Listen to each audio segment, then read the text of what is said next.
Hi everyone, in front of me I've got TCL NxtPaper 70 Pro, and let me share with you how to activate automatic software updates on this device.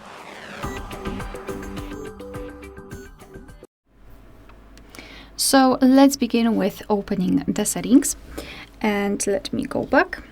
Here we need to scroll all the way down to find the system. Then let's tap on System Update, which is right under the user guide, and here tap on the three-dots icon in the right upper corner. Now let's go to Update Settings, and as you can see here we've got this option, automatically update.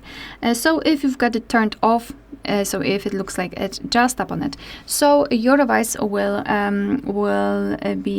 is right now allowed to download the updates when connected to Wi-Fi and install updates in the background, which is great because it will not only check for the updates, but also it will install it, so you don't really need to worry about that.